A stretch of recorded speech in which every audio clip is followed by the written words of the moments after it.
สบายดีพ่อแม่พี่น้องที่อยู่ไกลและอยู่ไกลอยู่ไกลก็ตามแต่เนาะมื้อนี้ลุงห้อยมาประจำการกลางคืนผู้เดียวเนาะ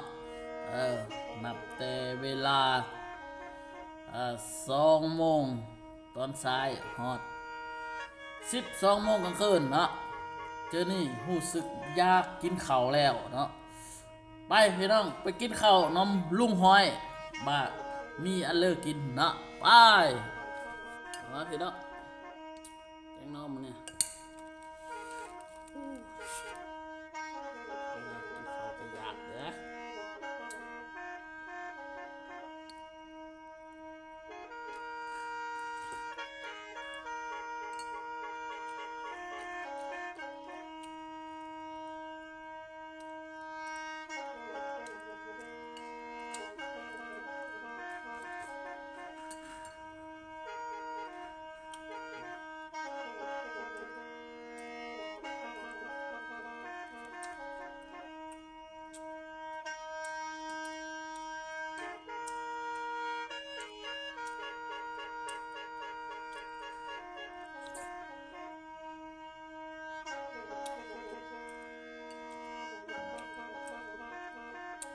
อึก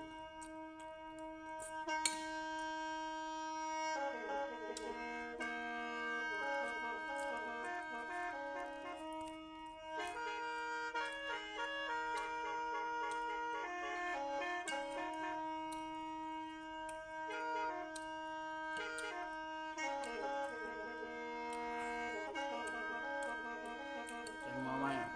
ปลูกเองพี่น้องเอ้ย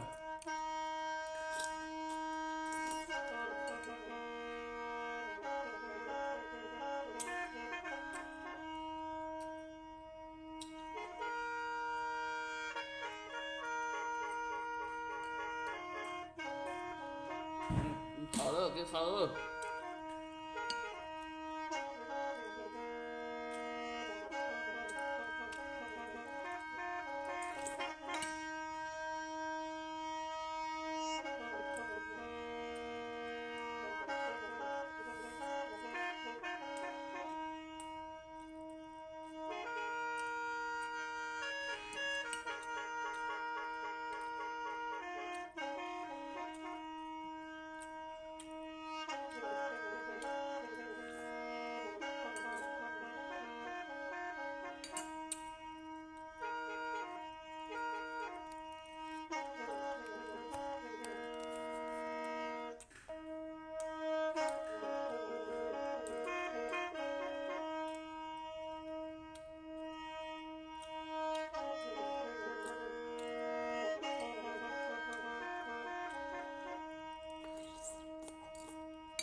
พี่น้อง